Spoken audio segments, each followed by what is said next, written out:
Ang mga candidates ay naghahanda na rin para sa kanilang, well, ito yung pinaka-glamorous part of the program. Yes. Ito po yung kanilang evening gown at pati na rin yung evening, well, yung ating barong Tagalog, yung Yes. formal wear for the guys. Alright, so ladies and gentlemen, to make this night more glittering and enchanting together with Mr. Joseph Tixon. Pero mamaya daw, kasi si Joseph nagpa-practice pa yata sa likod. Nagpo-vocalize. So magpapasalamat muna tayo sa lahat ng ating mga sponsors once again. Yes, sure. Yan, okay. Let me do that for you. Maraming salamat po ulit sa ating mga sponsors na tumulong sa atin ngayong gabi. Unahin na po natin once again ang San Miguel Corporation.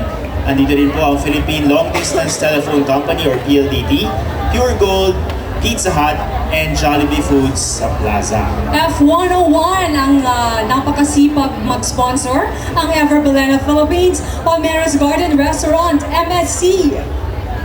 Maraming salamat din po sa Philippine Institute of Certified Public Accountants or PICPA, Edley Marketing, Spaghetti House, Mr. Ronilio G. Anenias of Bloom's Flower Shop. Senior Board Member Honorable Karen Agapay, Dermaline for Diana Stoddard Professional Skin, Provincial Administrator Dennis Lazaro. And of course, RGA Shawarma and Mr. Eddie Escondo. Are we ready? Thank you so much. We're not yet ready. We're looking for it.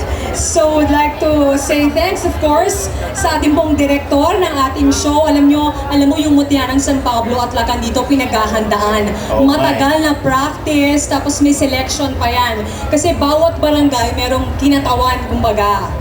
At syempre, hindi lang dalawang awards ang ating inaabangan ngayong gabi, kundi 6. Kasi di ba meron pang Lacan at Mutya, merong Binibini at Ginoong San Pablo at meron pang Mr. and Miss Coco Fest. Yes, at diba? kalimitan, ang nananalo dito sa Mutya at Lacan ng San Pablo ay lumalaban naman sa provincial natin. Ito yung tinatawag naman natin na Anilag Festival. Ito po yung hinihintay natin every March at kasama nga po natin ang talagang punong abala at talagang nagpaganda ng konsepto ng Anilag Festival, ang ating mahal na si June Gedote. Kung sino po ang mananalo ay lalaban doon at marami na na-produce na model at artista itong Anilag Festival.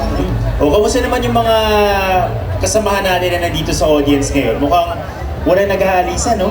Hindi sila alis dahil ito na ang sunod na portion na hinihintay nila atong. Ladies and gentlemen, to make this night more glittering and enchanting, together with Mr. Joseph Tixon and Ms. Karen Selena Aquino, Mutya ng San Pablo 2006, let us all welcome our 14 lovely candidates in their evening gowns and our 15 dashing Lacans in their Barong Tagalog. Let's give them a big round of applause.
Ito, okay na to?